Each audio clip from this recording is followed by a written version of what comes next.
What's up, Biscuit? Hey. Well, that was a weak hello. Are we starting? Yeah, we're recording. Welcome to our home, everyone. This is first video podcast we've done in the house. I thought I was going to get away with not having to be on camera. I was told I had to wear a bra, and I knew it was going to be bad. Well, I mean, I think people are enjoying the videos. I mean, I guess. They're doing pretty good to be. We just started it a few days ago.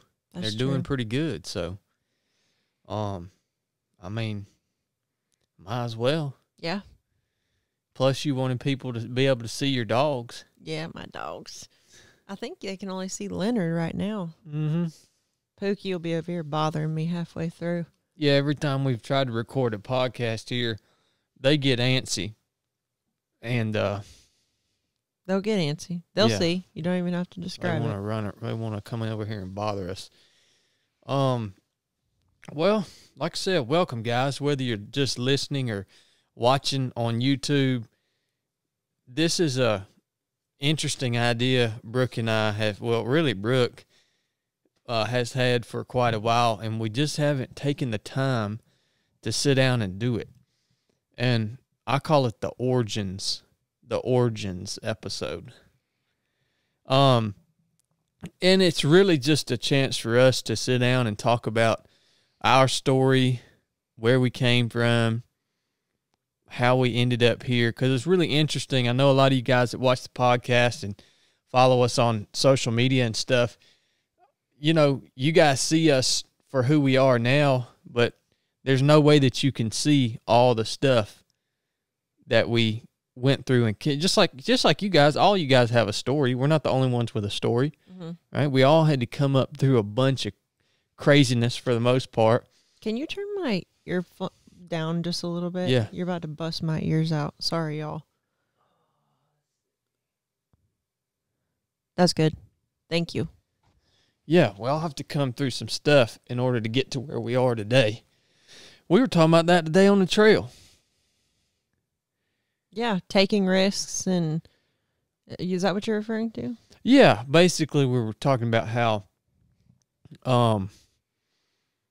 as far as a business perspective, you said, well, you know, it's a lot harder for people that might be in their 30s and 40s that listen to the podcast to get started, you know, with business and start building a platform. And it's harder than it is for you as a former U.S. Navy SEAL. Yeah. Getting out of the Navy in your early 30s. You have an awesome foundation and you're still young.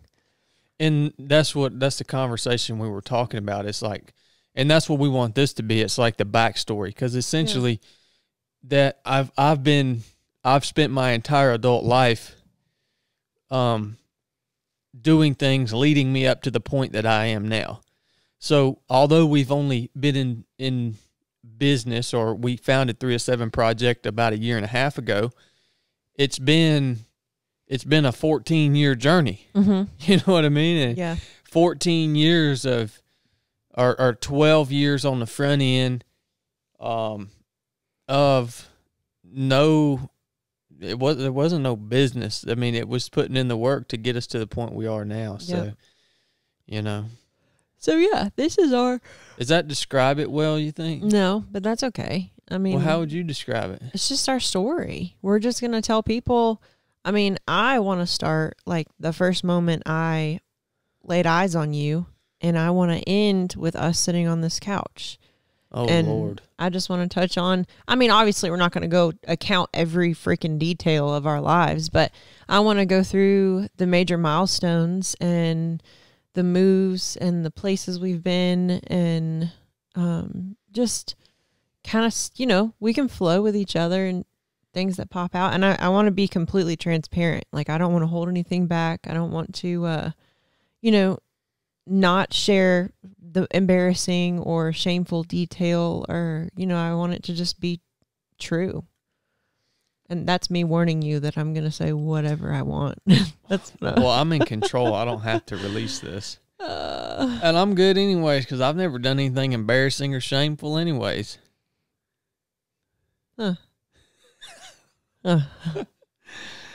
Anyways, let's get started. Yeah. Well, you sounds like you have a clear vision in your head, so. You may start? Yeah, go ahead, boo-boo. Okay, so I'll start with... Welcome to the origins. Go ahead, boo-boo. I'll start with the first time I saw you. And it's actually irrelevant to any details about us as people. It's just freaking funny. So I'm hanging out with my friends. This was like, I think I was 15 because I wasn't driving yet. And we all met at either Waffle House or Texas Roadhouse in all of our jacked up trucks to hang out. And I was sitting in the Texas Roadhouse parking lot right beside the door. Y'all know what Texas Roadhouse door, like the big wooden door. And we were standing there, and like it was like a saloon. The doors flung open, and Chad walks out, and I don't know him. He walks out, and he's got one little short girl on his shoulder, and he's got his arm over her like this, and then he's holding the other one back with his arm and preventing her from them fighting. And they're both screaming, and he's like, whoa, whoa, whoa, ladies, you know, that kind of attitude. And I'm just like, I remember looking at my friend Dakota and being like, what a loser. You know, like I just didn't think anything of you. And that led to me dating someone in your friend circle, and it didn't work out. And then you got my number, and this was probably a couple months later. You got my number and you called me, and you said, will you go ride four-wheelers with me? And do you remember what made you call me? No, man. Well, I mean, no, man. Going back, I don't even remember what them girls was fussing about at the Texas Roadhouse. I remember. One of them, you said one of them just walked up and kissed you. And you were with the other girl. And the random girl just, that was your story, at least. No, that is what happened. I forgot even which girls that was. I can't even remember any of that, really, but you brought that up, and that's why they was fussing about that. Well, and you were probably, what do you think, 230 pounds, freaking lifting weights, just beefy, mohawk, bandana, overalls, just like... Yeah, I always had a pretty nice truck. I always had a pretty nice old truck that was, usually jacked up. It was lifted. It had some Flowmaster exhaust on it. That's what drew in all the ladies, was that Flowmaster. Well, it must have been, because and then I had I lifted a lot of weights back then. I was just, I don't know. I don't even know what to say about myself back then. You don't have to say anything. But no, what made me call you? I don't really know, to be honest with you. You probably don't remember. I mean, I probably just wanted somebody to go ride four-wheelers with me. That's fair. Yeah. That's fair. So jump to me saying yes, and I'm going to give you I'm going to try to paint another picture for you guys. So I'm in the back of my mom's car. I can't drive yet, so we're meeting Chad at Tractor Supply. I'm in the back seat. My mom's in the front seat. My sister's in the front seat. And we're in the parking spot. And here comes Chad, and he pulls in front of us and then pulls in beside us. And as he pulls in front of us, he's in a lifted, old blue was 150? Irrelevant. No, it was a F-250. F-250. 1990. Okay. Jacked up. And it's massive. And as he passes in front of us, there's a set of balls, massive set of balls hanging from the hitch, swinging right in front of my mom's face. And that was the that was the first thing. And then he parks and gets out, and he's wearing Liberty overalls, no shirt. He already had a lot of tattoos back then. You were already covered. Your Hank Williams, your Copenhagen lid, your tire tracks. You got those? No, I didn't get that. I didn't get that Copenhagen can tattoo until I was out. I was in SQT. Dang. And me and Scotty Johnson rode to Julian. Some town in the mountains out there, and there was some little tattoo shop there, and we used to go up there and get tattooed, just stupid tattoos. Most of my tattoos are absolutely retarded. But you know. But so minus the Copenhagen lead tattoo, big mohawk. I'm talking like big mohawk. You had earrings. I had decent hair back then. It's all falling out now. Oh my gosh. And he had his Liberty overalls tucked in his boots. They were probably Key overalls too. Oh yeah, you're right. With the green. Yeah, I don't like Liberty overalls. I had that pair of Key overalls, man. I wore them for the longest time until I wrecked a crotch rocket motorcycle the second day I had it on Hulseytown Road, and I ruined those overalls. It ripped them to shreds. I feel like the listeners don't care that you ripped your overalls, but maybe I'm wrong.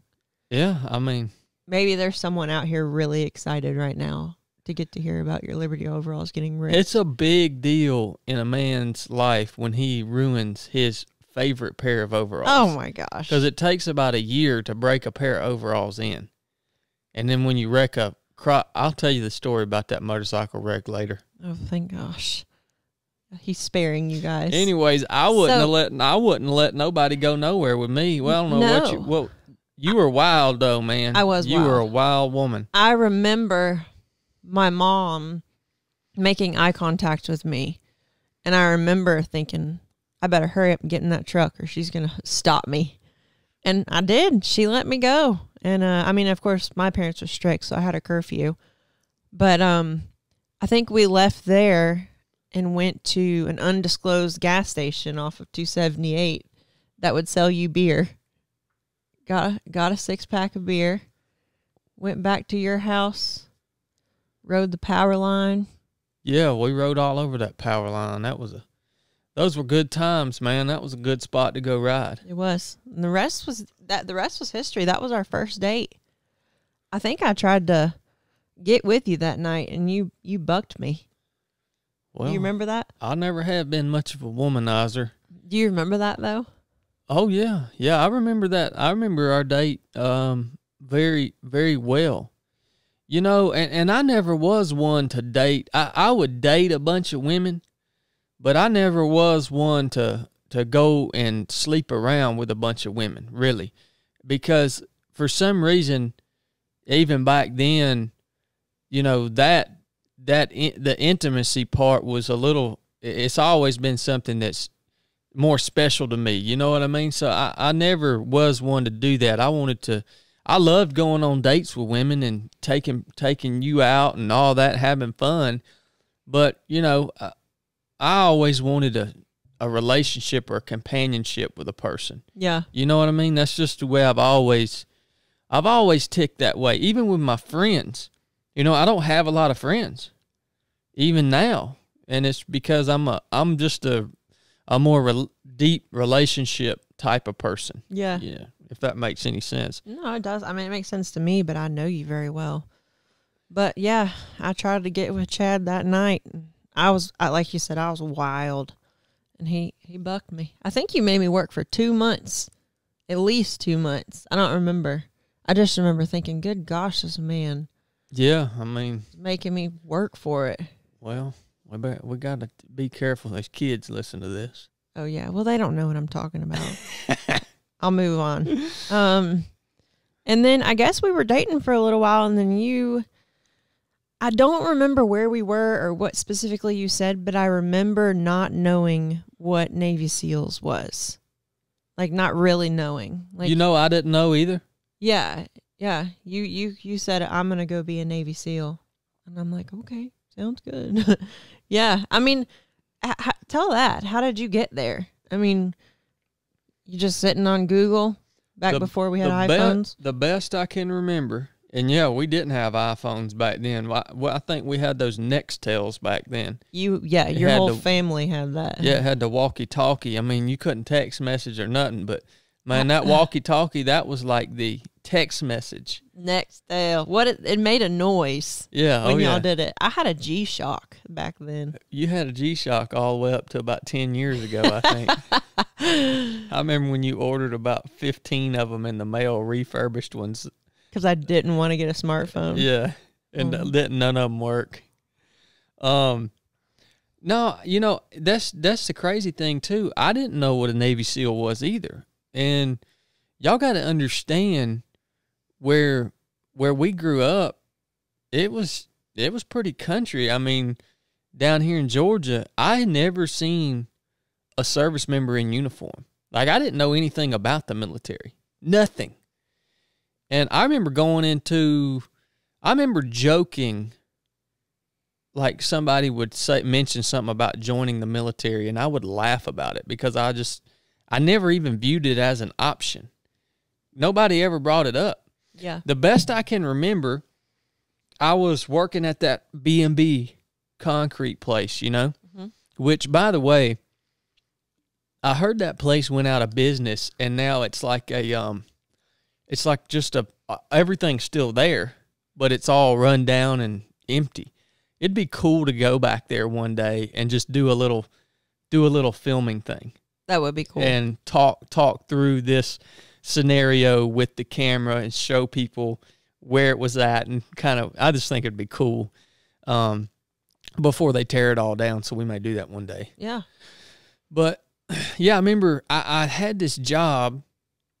I had been working for a guy on a farm for a long time, and then I got this job at this concrete place mixing concrete because they offered me more money. By more money, back then, I think it was like $12 an hour or something. That was big money to us, man. It was. And plus you could get some overtime and stuff. Back then, if you made $500 a week, son, you were living high on the hog, boy. Yep. But yeah, I remember sitting down there.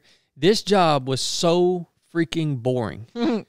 The cool part about working on a farm, which is what I did all through kind of high school, and then when right after I graduated, maybe for a few months, the cool part about it is I like working with my hands. I like being outside. So yeah, that was all that, but they didn't pay us much, like $8 an hour or something. So this concrete place offered me more money. I went over there, and they had me this little box office. Maybe I'll get to see it on a film one day.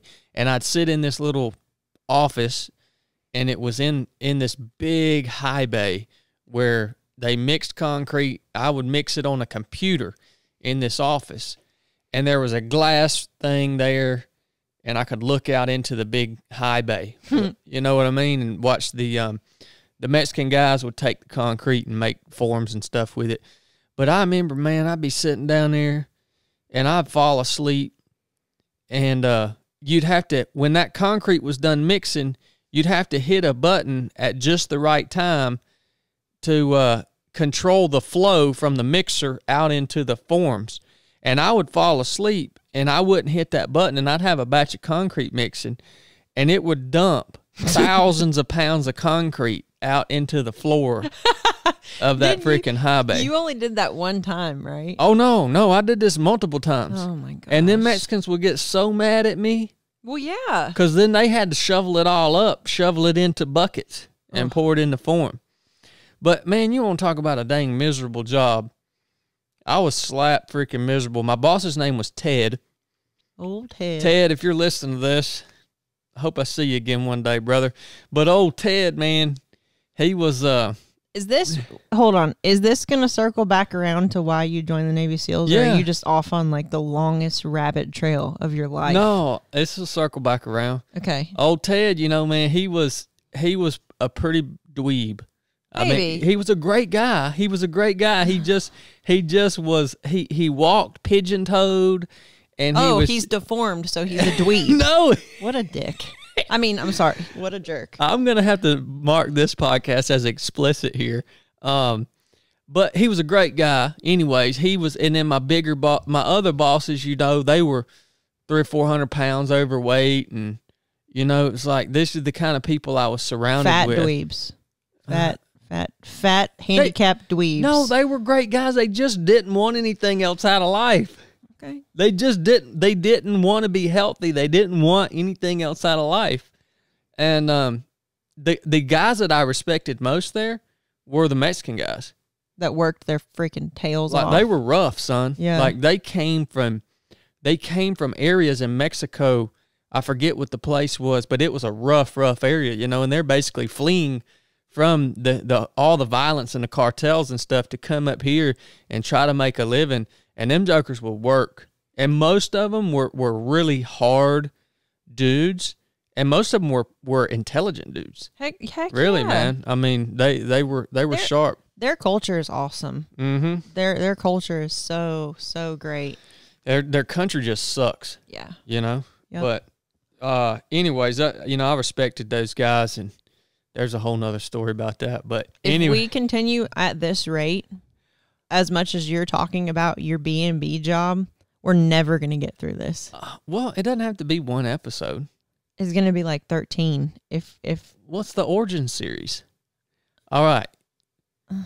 So this was my life. Oh, and I didn't even mention Carl that ran the skid steer. Nobody cares about We'll Carl. talk about him later. Carl was pigeon-toed. He was freaking loser. So, anyways, I remember just being so freaking demotivated by my lot in life. And I tried college when I got out of high school. Well, and everyone needs to know that you barely made it out of high school. Oh, yeah. I had to go around and beg my teachers on the last day of my senior year. No kidding. The bell had rang on the last day, and kids are leaving. And I'm having to go around to these classrooms and beg my teachers to go in and change my grades so I can pass. And somebody did. And they did it. The teachers did it because I think they just wanted me out of there. Yeah. I think they knew that I didn't belong there. Yep. You know, somehow they changed my freaking grades. I didn't go to I didn't do nothing. They sent me my certificate in the mail, and I didn't even care if it came or not. Mom probably has it somewhere. I don't know. That's what I did too. And well, daggone it, I got sidetracked. So you were talking about. Yeah. So I tried to go to college right after that, and that was a freaking joke. I think I went like 1 or 2 classes. Mom was over it. She wasn't gonna punish me. You know what I mean? And so I'm just freaking miserable, man. And then I start thinking, I got to freaking do something. You know? And back then they were recruiting heavily for SEALs. And it was just a pop-up banner thing, and it looked really cool on my little computer I had down there in the concrete shack that I wasn't even supposed to be on looking at stuff like that, but it popped up, and for some reason that just clicked with me. And I think what it was is because it was one of the hardest military training in the world, you know what I mean? It looked really cool, and I thought, man, I got to look into this right here. And then I actually, once the military became a thing for me, like something I would actually consider, I went and talked to the Marine Corps recruiter first. And I remember going to meet with this dude, and I get in the car with him, and he's telling me about the Marine Corps, and I'm like, so what do you do? And this guy was a logistics guy. And I was like, logistics? What is that? And he was like, oh, I drive a truck. And I'm like, what? There's people that drive trucks in the military? I was that freaking stupid. I thought all the military... It's not stupid, it's ignorant. Well, I thought all the military was people that carried guns and went to war. Yeah. And I thought, well, I don't want to be a part of this guy's organization. He's a truck driver. No offense to you Marines, man.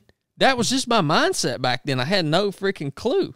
Yeah. And so when I figured that out, that, all of these, because we used to play Army and crap in the woods, man. We used to set up sniper hides. Me and Jake and Blake and all, I was all about it, you know.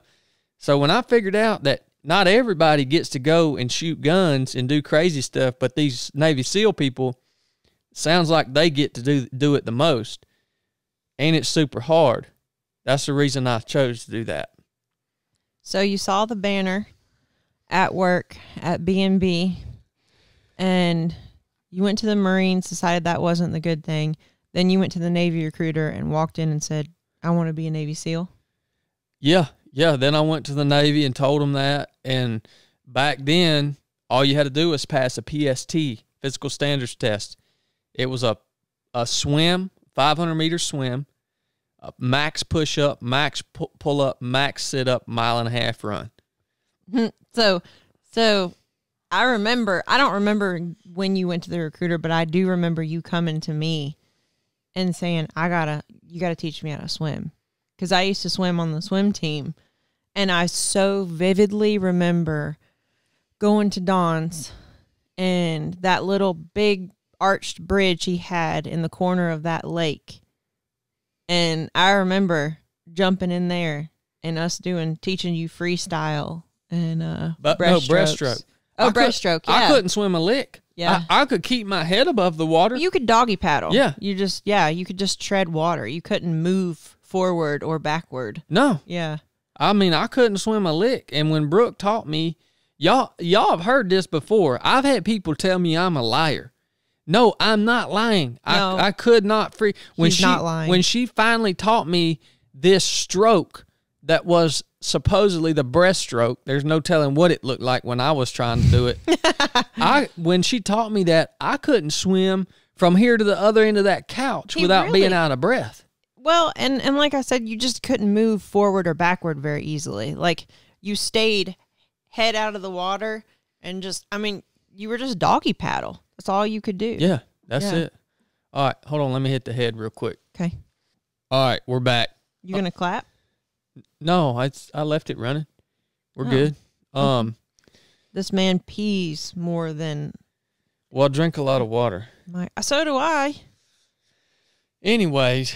You finally taught me how to swim. We ended up going to the you even aquatic went center. to the aquatic center with me. Yep, we went to the aquatic center and learned how to swim. And you didn't know how to do the side stroke, nope, which was the stroke we were supposed to use for that PST. So the first few PSTs I went to do, I tried to do it with the breaststroke, and I failed miserably. And Frank Cutler taught me from the pool deck some semblance of a side stroke. And so then I switched to that, and I got to where I could finally pass the swim. But I couldn't run. You were heavy. I mean, you were heavy. Heavy. So I'm going to do this.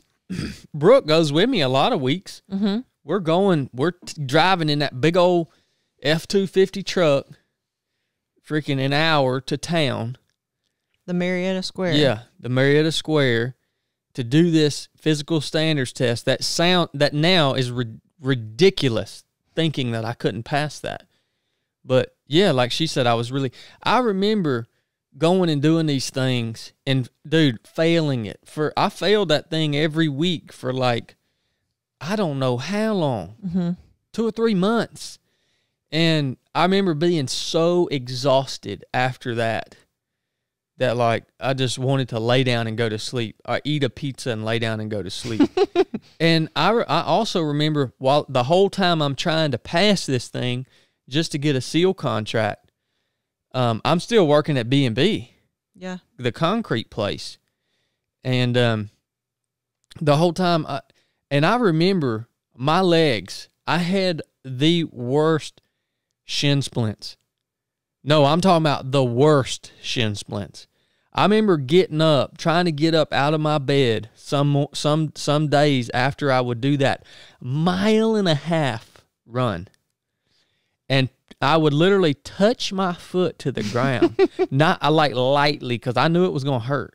I don't know if my shins were actually broken or not, but just I would touch my foot ever so lightly to the ground and then try to put weight on it, and I would just fall onto the ground out of my bed.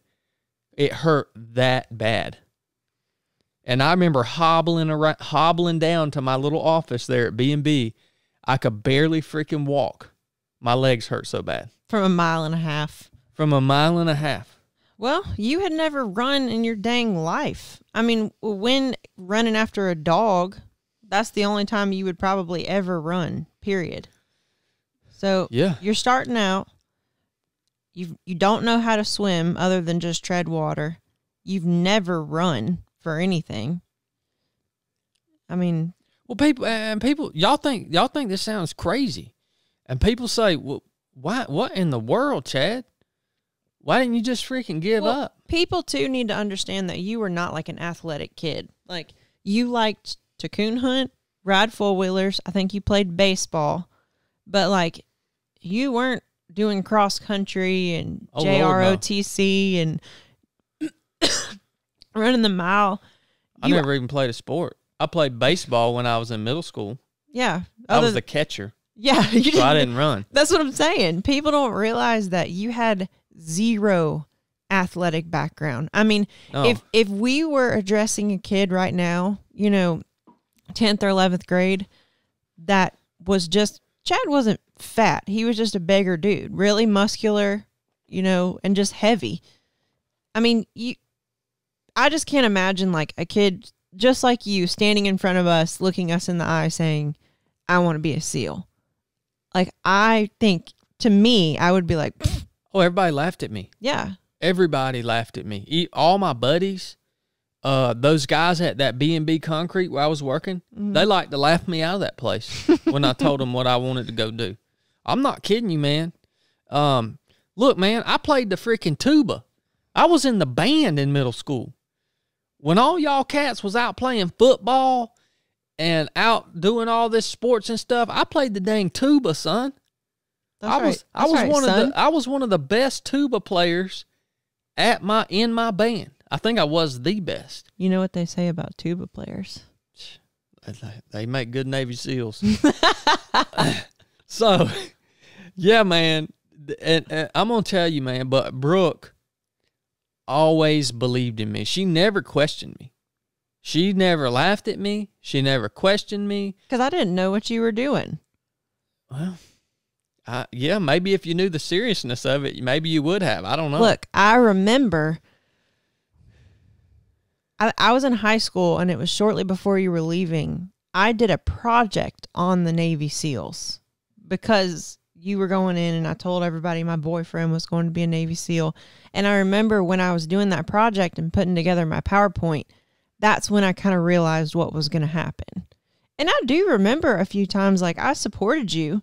But I do remember a few times just being a selfish kid and telling you, I don't want you to leave. You know what I mean? Like, I think I pressured you sometimes to, no, don't do that. Stay around here. You can work here. You can work here. We can be together. You don't have to leave me. But I mean, you never once, for a minute, you never once thought that I couldn't do what I said I was going to go do. No. Which didn't make any sense to me now looking back. And my mom was the same way. My mom never doubted me. And you know who else? You know who else believed in me? Frank Cutler. Frank, yeah. Which is crazy because, like you said, you failed so many of those PSTs, and you would think he would have been like, pfft. But Frank doesn't believe in anybody either. I mean, Frank is this guy, Frank Cutler, retired SEAL, senior chief. He was a dive motivator that ran me through my PSTs. This dude was hard as freaking woodpecker lips, son. I'm talking about this joker right here was in his late 60s. Looks like he's chiseled out of stone. He was chiseled out of stone. And I'm talking about just a hard dude. I mean, you ain't going to hurt him. And so all the little guys minus me and little Chris, yep. We were the only two that Frank believed in, and he saw something in me that I guess other people didn't see. And so that helped tremendously that I had people like that believed I could do it. Well, and Frank played a crucial role in your waiver in that whole situation that we'll get to eventually with you trying to get back in with your, I mean, I don't think you would have become a SEAL if Frank wasn't in the picture. Yeah, he had my back for sure. And your mom, I remember calling Frank when that happened, but we'll get to that. Okay. Yeah, and your mom, I mean, some background on Chad's mom real quick, just to give you some perspective. She had Chad at 22, I think, 21, pretty young. They were married, and then she had his brother 3-4 years later. Yeah. So she was probably 26, and a few months, I think it was a few months, not long after she had Blake, your brother, she started training. She decided she wanted to do triathlons and marathons, and she was running 16 miles, multiple times a week. I mean, that was the only time I had ever ran in my life was with her, because I wanted a backpack. I wanted a backpack in middle school, and she told me that if I came out and did this, I think it was like a 6 or 8 mile run with her on the trail. That was, and I ran the whole time. Now I was young. You were pudgy too. This is early middle school, and she told me if I did that, she'd buy me that backpack. And that was the only time I could remember running for fitness. It wasn't even for fitness. It was to get a backpack. But, I mean, that's a perfect story to kind of paint the picture of your mom. Like, she's a very, very driven, motivated, focused individual. And you are her in the male version. Yeah. I mean, that's why you've been so successful. Your dad plays a lot of roles and everything, too. And Blake is dad. Yes. Sorry, Blake. For sure. No. I mean, you are your mom. He's not even here to defend himself. We didn't invite him. But let's continue. So you talked about Frank. You're working on your PST. We moved from B&B. You wanted to be a SEAL. So let's move to when you started passing and there until going in. I mean, yeah, and I don't remember a whole lot about our relationship during that period. I don't either. And I think it's because we were such kids. I mean, we were literally kids. Yeah. And it was, I mean, I don't even know if I guess you can call it a relationship, because we were boyfriend and girlfriend, but we didn't know what the crap we were doing. No. You didn't know what I was doing. I didn't know what I was doing. And, we spent time together when we could. I think my main focus was training to go into the Navy. Yeah. And, we just hung out when we could, and you supported me. I do remember that. I never remember you not supporting me. But yeah, when I finally got to where I could start passing this thing, and I got this SEAL contract, and that once I got that contract, it wasn't like a month or two before I left to go to Navy boot camp. Yeah. Yeah, I remember that. I remember me, you, your mom, and dad dropping you off at Arbor Place Mall. Mm-hmm. I remember, I can see us pulling away from the mall, and just, we were all silent. I remember that very vividly. But yeah, that's one of the hardest. That was one of the hardest things, and I think that's the reason why there's not a lot of country boys or Southern boys that go into the SEAL teams, or maybe the military in general. In the teams, we had a lot of guys from the Midwest, West Coast, New England states. Didn't have a lot of guys from Georgia, Alabama, Tennessee, Carolina. Mm-hmm. And we have so much culture down here. Our family unit is usually so tight. Even if we don't like each other, it's still tight. Yeah. And that was freaking hard to leave that. And not to mention, I had never been anywhere. You'd never been on a plane. No, I had never been on a plane. Yeah. I think the furthest I had been from my home was 6 hours to Panama City Beach. Yep. Really? Yeah, maybe Kentucky, but that's 6 hours too. Yeah. I don't even remember that. I was too little to even freaking remember that trip. Yeah. They tell me I've been to Kentucky.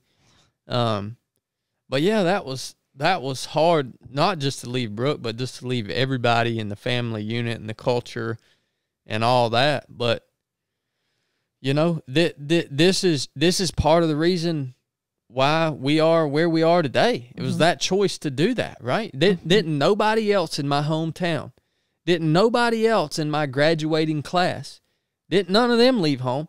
Well, you don't know that. Well, I mean, the ones that I've seen, yeah, you know, since now, you know, and who knows, you know, I don't know, don't keep track of all of them. You're right, but I don't know of a single one that chose to go through that pain, emotional pain, that emotional discomfort, and to take that step to leave, because it was a hard step to take, and you know. But I did it, and you can give yourself credit for that step without putting down all your classmates. Well, I'm just saying I'm trying to portray the fact that it's not common in your culture, that it's uncommon in my culture, and that it is. If you want to achieve something different. Mm-hmm. You got to take that step. You're going to do something different. Yeah. Yeah. If you want to do something different because you're not happy with your current situation. Yeah. You got to take that step. Well, and going back to your PST and just multiple failures and you not knowing how to do anything that you're required to excel at to do your job is just a great example of just that. Like, you know, you had no qualifications. You didn't bring anything to the table that helped you with this career choice, and look at you. Mm-hmm. I mean, well, I got on that dang plane. I went up there to Great Lakes, Illinois. Yeah. What a freaking hole that place is. Be nice, because we've only seen that area. Oh, I'm not sure. Yeah, Illinois has some of the best deer hunting in the country. No, but it could be a great city and a great state. You just might have not seen it. My experience at Recruit Training Command, Great Lakes, Illinois, was, I can't even put into words. I said when I graduated BUDS, I think I would have rather went through BUDS twice than to go back through that boot camp in Great Lakes, Illinois. You know what we need to do on episode 2, the origins? We need to get some of those letters that I wrote you. Oh yeah, from boot camp. No, I have them. I know, that's what I'm saying. We need to get get a few of them out and read them. So the whole time I'm out here in this boot camp, you know, me and Brooke are still technically together. Of course, I'm gone and we're kids, but I write her letters pretty religiously. We can't talk on the phone. You weren't allowed to talk on the phone. No, you didn't get not a single phone call. Mm-mm. And so she kept those things, and they are some of the funniest dang letters you've ever. Well, maybe not to you guys, but to us when we. I know exactly where they are, and I want to go get one right now. We'll do it on episode 2. Okay. Yeah, we'll read you guys some of those in episode 2, and so I end up getting through that dang boot camp. And you if you got anything, what was it like for you while I was going doing that? I'm trying to think of what I was doing. I think I was going to Chattahoochee Tech. I had just graduated, and I think I was starting to get heavily into drugs at that point. Like, I think that was a tipping point. I'm trying to line it up right. But I'm pretty sure that was a tipping point for me, you leaving for my drug use, you know, because before I was just dabbling and having fun. Well, I can remember one of the first times, I don't know if the first time, but one of the first times I talked to you after or right there toward the end or right after graduation of boot camp, I remember I was at this little, it's called a NEX. It's a little store right there on boot camp, the boot camp facilities, where you can go in and you can't buy nothing but like toothpaste and deodorant. It's just there for you as a boot camp guy to get the personal hygiene stuff that you need. But they had these little payphones in there, and I think we had just graduated. And I remember calling you one time from one of them payphones, and I remember you just sounded like you were out of it. Like I couldn't, I didn't know what was going on. You know what I mean? You just sounded like, I was just thinking, dang, I hope she's all right, because you just didn't sound right. You know what I mean? You couldn't really tell me where you were and this and that. And, you know, I don't, it's really funny how that really sticks out in my mind. That is funny, because I've never heard you talk about it. No, I mean, a lot of this stuff we've talked about on here, I've never talked about. Yeah. Yeah, so you get done with boot camp, and this will kind of lead into you finding out about your cyst. I can't think of any relative details outside of between those two things. Can you? Yeah, no. And I think most of you guys have heard the story about my heart. Yeah, give the short version. Yeah, they basically, at the end of boot camp, they called me aside and told me I had a 7-centimeter pericardial cyst on my heart, which disqualified me from ever becoming a SEAL. But they told me they could send me to the regular Navy. And I didn't want to go to the regular Navy. And so I told them, no, I want to get out, because it was basically they had breached my contract. And they stuck me in a holding unit that was literally like a prison. It was a prison. And I sat in there for, I don't know how long, maybe 2 months.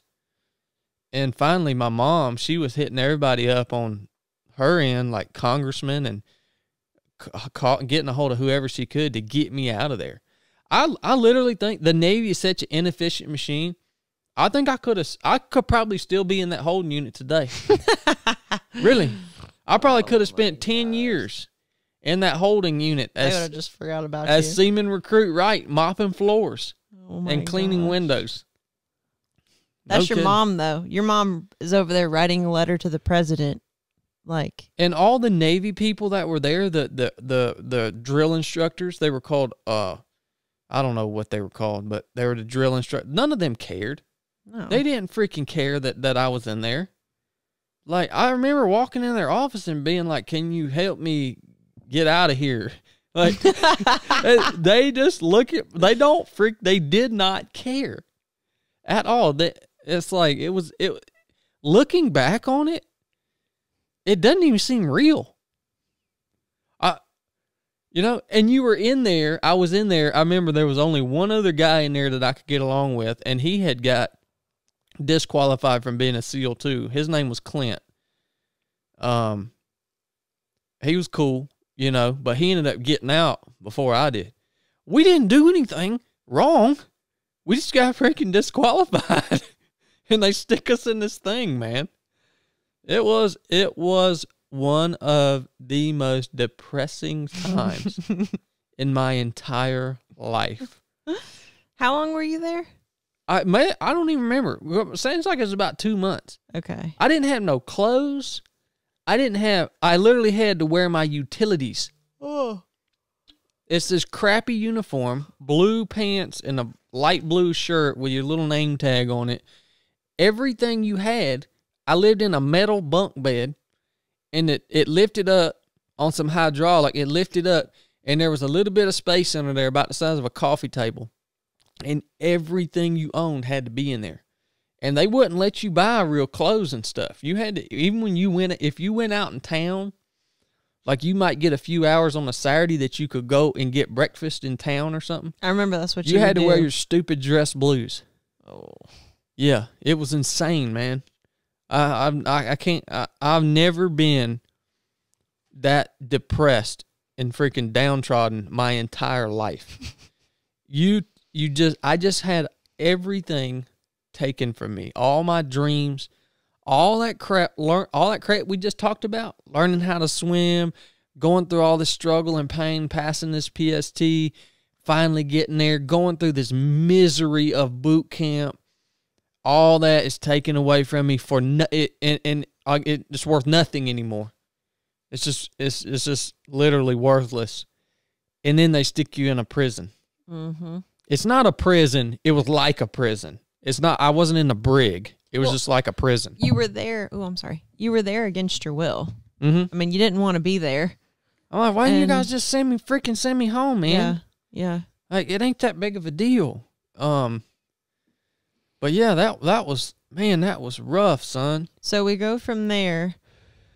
You eventually get home. And I have a lot to say about that time period. No, that'd be great. And I think we'll go through that and then call it a night. We'll go through that section right there leading up to when I go in the second time, and we'll cut it off right there. Okay. But I want to say I did finally get home. I had $800 in my bank account. I got it's the most money I ever had in my life. Go ahead, baby. Exactly. Yeah. All right. Okay. We're back from the break. So you got home. You had $800 to your name. You know why I remember that? Because that's the most money I'd ever had in my life in one, in my bank account. Yeah. Yeah. So you had $800. I remember being thrilled. Mm-hmm. Like, I thought I had won the freaking lottery. I thought you were going to be gone for years. And, we had talked about I was going to have to come to wherever you were and whatever else. And I was like, man, he's coming back home. This is perfect. And you were in rough shape. I mean, you were lost. Yeah. Oh, yeah. Like,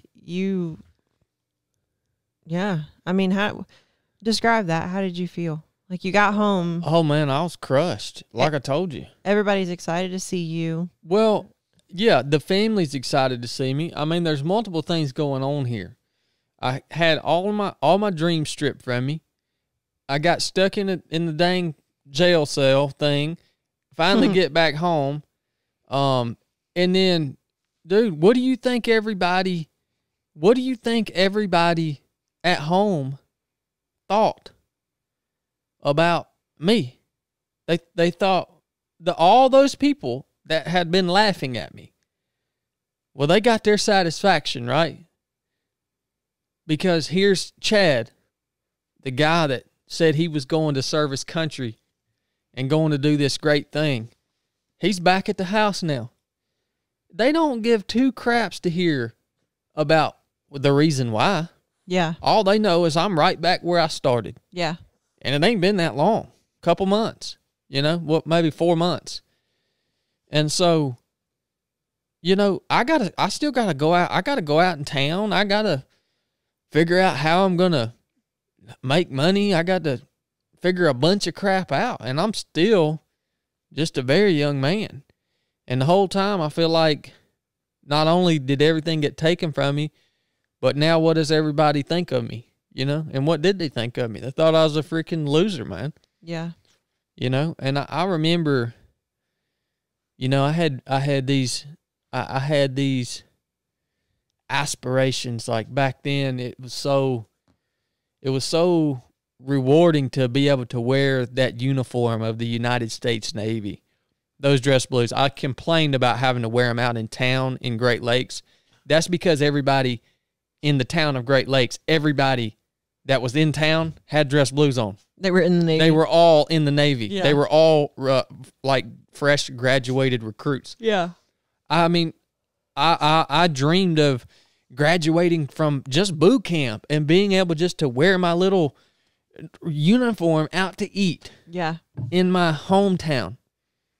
To be able to say, hey, man, look, I'm not a SEAL yet, but I'm serving my country, you know. Heck, I couldn't even freaking do that with pride. Yeah. Because here I was. Yeah. And I didn't know. I had no clue if I was going to be able to get back in or not. Absolutely no clue. Was that even on your radar at that time, or were you just defeated? No, I think that it was always on my radar. that you were gonna try to get back. Oh yeah, that I was gonna try to figure out a way to get this freaking heart condition fixed. Yeah. And at least give everything that I could possibly give and explore every avenue I could explore in order to get back in. Because this is another thing that happened. When they took all that from me, it made me want it so bad. Like, I thought I wanted it before. No. Well, and it's important for people to know that everyone around you, including the Navy, including the family, probably not your mom. God, what the crap is wrong with Leonard? Do you guys? No, she does that. Oh my gosh. They told you that it wasn't an option. Like, they didn't say, hey, Chad, we're medically discharging you for your pericardial cyst, and if you want to go get it removed, hit us back up. You know what I mean? Like, yeah. They were like, no, you cannot be a Navy SEAL, period. Yeah. Like, that's just how it is. So the hope you had, and, you know, the fire in you was all coming from just you. Oh yeah. It wasn't because anybody told me I was going to get a second chance. I didn't even know what code when they discharge you, they have a couple different codes, discharge codes, and some of them don't allow you to ever even apply to come back in. And luckily, I found out later they discharged me with a code that did allow me to at least put papers to come back in. Yeah. Because I guess I was still qualified to serve in the regular Navy. You know what I mean? So, I do remember taking the majority of that $800 that I had and buying that old freaking Jeep. Oh, the one, the CJ5? Yeah. Yeah. The one that you bought and you brought it home and you said, "Babe, let me take you on a ride." And that thing had that big block 350 and that thing was powerful as crap. You were going down Red Mountain Road on the gravel and you put it in first, whomped down on it, threw it in second, whomped down on it, and went right off the road into a tree. Dude, I was just trying to find something to get my mind off of my current situation. It was the middle of winter. I took this $800 that I had, went and looked at this daggone Jeep. This thing didn't even have no doors or nothing in it. It was not even enclosed. It was open in middle of winter, and I bought this thing, drove it home. It literally had no oil pressure.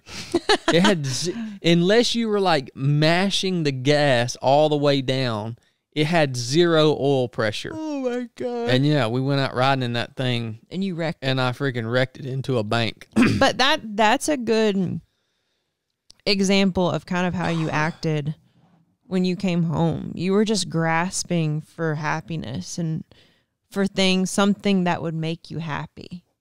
I mean, yeah, it was a really difficult time for me. And I was reckless too. Yeah, you were. It was a very difficult time for me because I was so happy to have you back and thrilled, and you were just sad. Oh man, I couldn't imagine. Yeah, I mean, I couldn't understand why you couldn't be happy to be back with me. You know, dude. I'm like, what the crap? Yeah, but I was reckless with everything. I wasn't just reckless with material things and with my own life. I was reckless with relationships. I was reckless with other people's emotions. I was just freaking tore out the frame, man. Yeah, you were mean to your family a good bit too in that time because you were just messed up. Yeah, like that was I don't remember many good things about that time. I remember that time being a dark time. And again, I'm in the background, not out of control, but using drugs. You know, I'm addicted to drugs at that point. But yeah, that was a rough time. Well, and go ahead, baby. I was just going to lead you into, you know, how you got to where you thought the heart surgery was an opportunity, was an option. Yeah. I really, my best recollection of that is, I think Frank helped me a lot with that. Like you said earlier, Frank Cutler, I had stayed in touch with Frank, you know, after they had disqualified me and this and that. And, you know, I think it was Frank that encouraged me. He knew how to read the paperwork, right?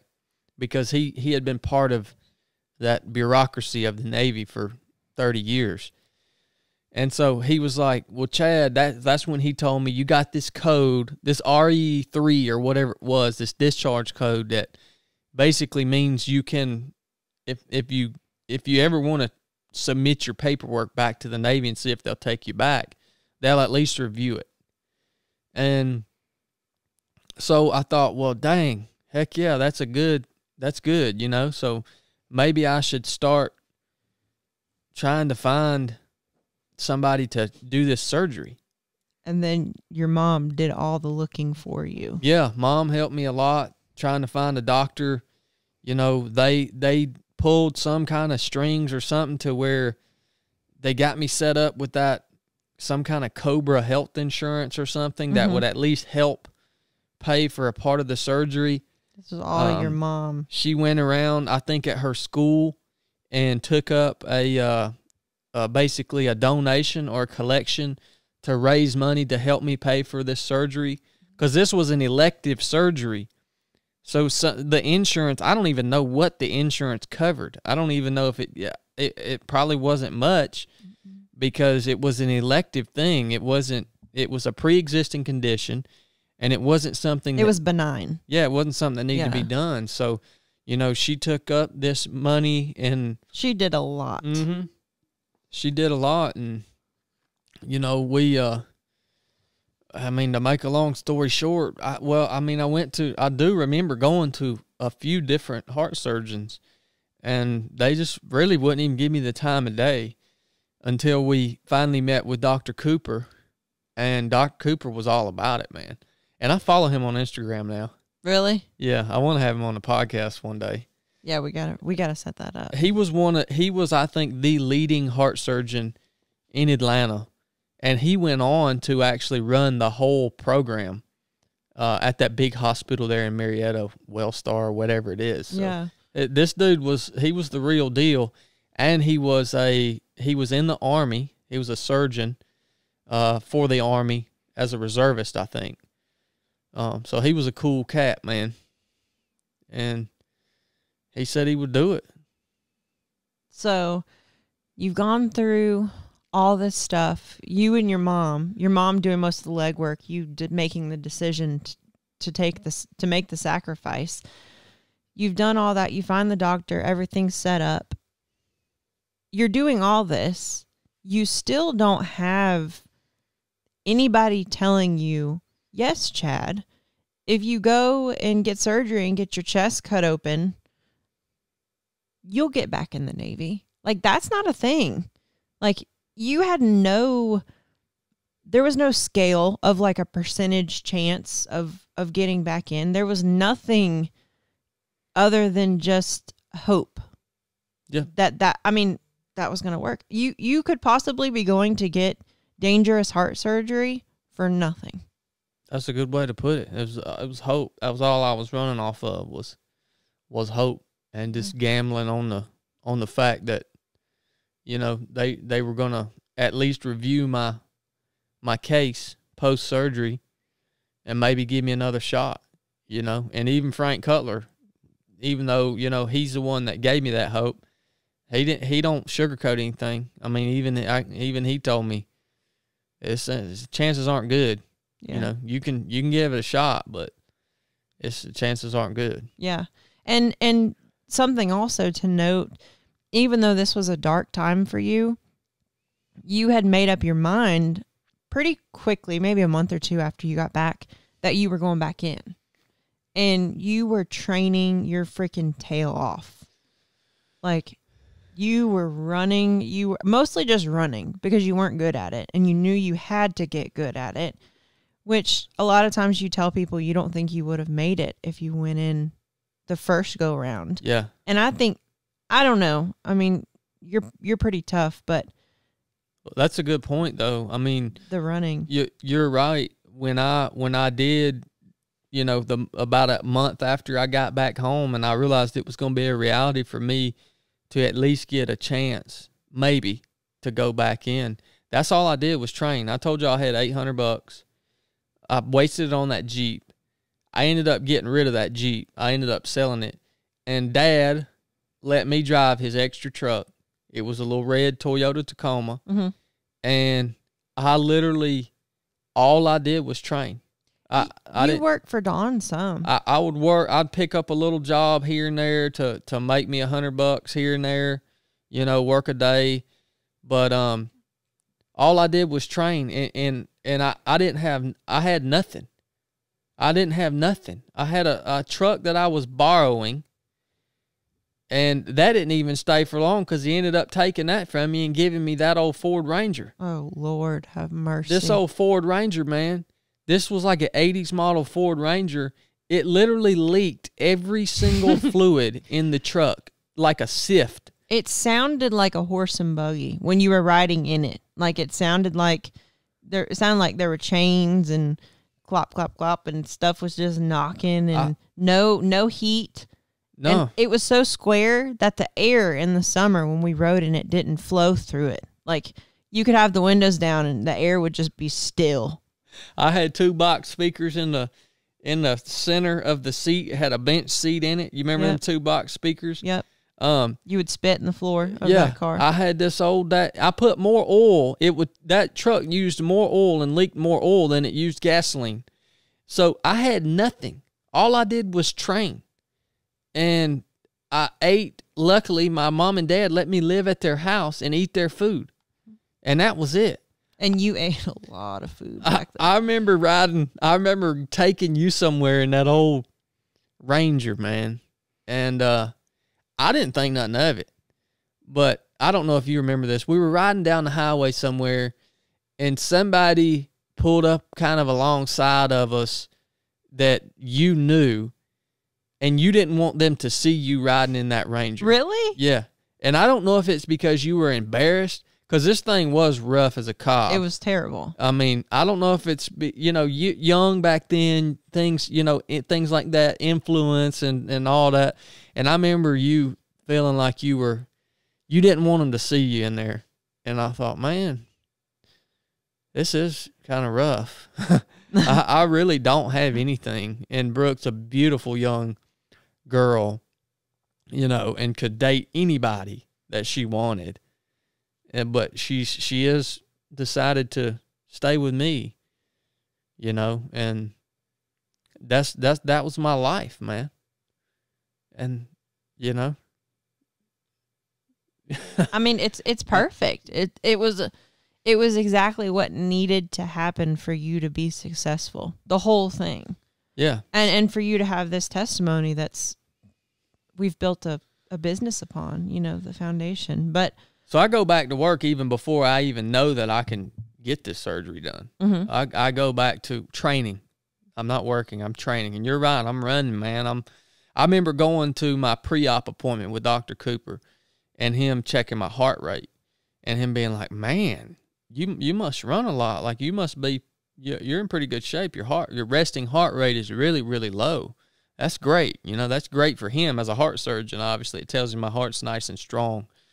But yeah, I was putting in the work, man. Yeah. And then I go and go and have the surgery done. I don't know if you came up to the hospital when I got out. I don't remember you being there. No. I just remember waking up, and I remember Nanny grabbing my hand, and I just remember looking at Nanny and saying, man, I got my dreams back. I know that sounds corny, guys, but that's what I said. I literally woke up from this heart surgery, immediately look at her and say, I got my dreams back. That's how hell-bent I was on this. Like nothing else mattered. Yep. Even down to my very life, it didn't matter. And from there, you had to get a ton of stuff together and get like post-op checks and a ton of medical stuff together and put a packet together, which was called a waiver, and submit it. And Frank was a big part of that. Yeah, Frank helped with that. I couldn't, and I not only did I have to get a bunch of paperwork together, but I couldn't train after I had that heart surgery. Yeah. I mean, I had to let that joker heal up. I remember laying around in bed. That joker hurt so bad. Yeah. And I remember going back to the pool after the wound was closed up and trying to swim, but it was too soon. And, you know, when you swim, you kick off the wall and you stretch out real long. Yeah. And I remember it pulling where those muscles had been cut, and it just hurt so bad. And I would just keep going back every day until finally I could get nice and long in the water without it hurting. Being excruciating. Yeah, without it being excruciating. Yeah, I remember not long after that surgery, I remember going coon hunting. And it was so soon after the surgery, I couldn't run, I couldn't train, I wasn't supposed to be doing nothing, but I was going nuts, you know, not being able to get out and be in the woods and be on my feet. And I remember going coon hunting, and Mama came with me. It's the only time Mom's ever came coon hunting with me. And for y'all that don't know what coon hunting is, it's hunting raccoons. You hunt them with dogs. I've done this on and off my whole life. There's freaking 5,000 stories around that. But a ton. You turn these dogs loose, man, in these thousands of acres of woods, and they go off in there and they find a raccoon and they run it up a tree, and you have to go get them. So it don't matter. They might only go 100 feet. They might go 5 miles. Yep. And Mama came with me just because she knew that I wanted to get out of the house, and I wasn't able to train, and mentally I was probably in a bad place. She also probably wanted to protect you from hurting yourself. And that's the reason she came. Yeah. Is because I remember just kind of stumbling through the woods and hurting so bad. But she came with me to make sure, you know, that I wasn't going to collapse out there somewhere and be stuck or die. Yeah. But yeah. Dude, I was trying to think of the best coon hunting story, like just as a side note, and the first thing that popped in my mind was when you threw that possum on me. Oh yeah. That was back before all. That was before the heart surgery and all, wasn't it? Or was it after? I think it was in between. Okay. I think. But I'm sitting in regardless, it was a small truck, like a Ranger or something, and I'm in the middle and a girl's beside me, and they all go get out to grab a possum because you guys are just evil and you want to kill stuff because you're boys. And they grab that possum, run over and toss it in the window of the truck right on top of me. Single cab Toyota Tacoma. Yeah. And I think I had a beer in one hand and a cigarette in the other. And I remember bragging because I came out the window sideways and then just landed, you know. But I think that's the best story I can think of. With us together, probably. That was pretty funny. Brooke used to go with me quite regular. I mean, it was a way for us to get out of the house as we were, again, young, and get out at night and run around and do what we wanted to do with nobody to tell us what not to do. That's right. But yeah, I remember that, and you know, yeah, and then Frank helps me get all this paperwork together and get it submitted, and that part actually went pretty quick. Once I was healed up, got that stuff together, I had to go redo the PST, right? I crushed it, though, second time, because I knew how to train. Crushed it, got the SEAL contract, and then I got to leave again. And leaving the second time was, even though I wanted it so bad, you wouldn't think so, but it was still hard to leave again. You know, I don't know if you came up there with me on that second time or not. I don't remember. I just remember. Same place, same recruiter, same Arbor Place Mall, man. I'm pretty sure I did. I just remember there in Hiram off of 278, right past where Dallas Highway, there was a gym right there, and we met in that parking lot. And I remember asking you, please don't go. And you got emotional, and I got emotional. And that's really all I remember about, like, close that time, right before you left again the second time. I don't remember I don't remember what I was doing and where I was working. I don't remember any of that. Yeah, I can't either. Well, I do end up going. And yeah, I think we'll talk about that on episode 2. Okay. Of the origins. So we met, we started dating. You decided you wanted to be a Navy SEAL because you didn't like your job at the concrete plant. You wanted something more.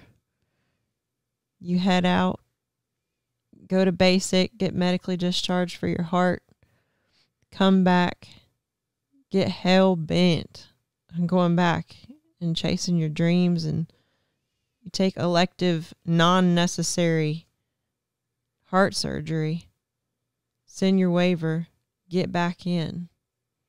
Yep. And that's where we end.